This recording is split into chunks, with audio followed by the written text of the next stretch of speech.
বাংলাদেশ থেকে বৈধ পথে আরও বেশি হারে দক্ষ ও প্রশিক্ষিত কর্মী নিতে আগ্রহী ইতালি বলে জানিয়েছে স্বরাষ্ট্র উপদেষ্টা লেফটেন্যান্ট জেনারেল মোহাম্মদ জাহাঙ্গীর আলম চৌধুরী। সোমবার বিকালে বাংলাদেশ সচিবালয়ে স্বরাষ্ট্র মন্ত্রণালয়ের সম্মেলন কক্ষে ইতালি ও বাংলাদেশের মধ্যকার দ্বিপাক্ষিক বৈঠক শেষে সাংবাদিকদের কথা জানান তিনি।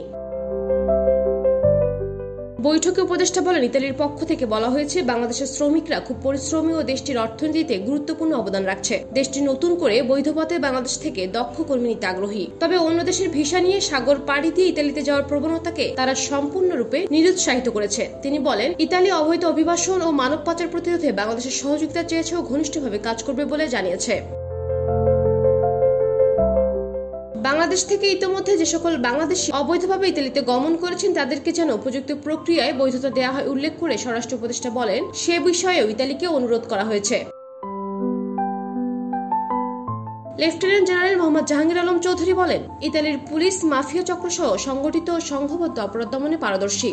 সেজন্য তারা এ বিষয়ে বাংলাদেশ পুলিশের প্রশিক্ষণ ও সামর্থ্য বৃদ্ধিতে সহযোগিতা করতে চায়। তিনি বলেন, বৈঠকে আমরা পুলিশের পাশাপাশি বিজিবি ও কোস্টগার্ডের দক্ষতা ও সামর্থ্য বৃদ্ধিতে ইতালির সহায়তা কামনা করেছি। সম্প্রতি এনসিপি নেতা হাসনাত আবদুল্লাহর উপর হামলার ঘটনা প্রসঙ্গে সাংবাদিকদের প্রশ্ন জবাবে উপদেষ্টা বলেন, এই ঘটনায় 54 জনকে ইতিমধ্যে গ্রেপ্তার করা হয়েছে। এ ধরনের ঘটনা যারা ঘটানোর চেষ্টা করবে তাদের কাউকেই কোনো ছাড় দেওয়া হবে না। বৈঠকে অবৈধ অভিবাসন প্রতিরোধ, অভিবাসন সংক্রান্ত অপরাধ নেটওয়ার্ক দমনে বাংলাদেশ কর্তৃক গৃহীত নীতি ও কর্মপন্থা, অপরাধ দমন ও বিচার প্রক্রিয়া দ্বিপাক্ষিক সহযোগিতা জোরদার এবং নিরাপত্তা খাতে সহযোগিতা সংক্রান্ত দ্বিপাক্ষিক চুক্তি ইত্যাদি বিষয়ে আলোচনা করা হয়।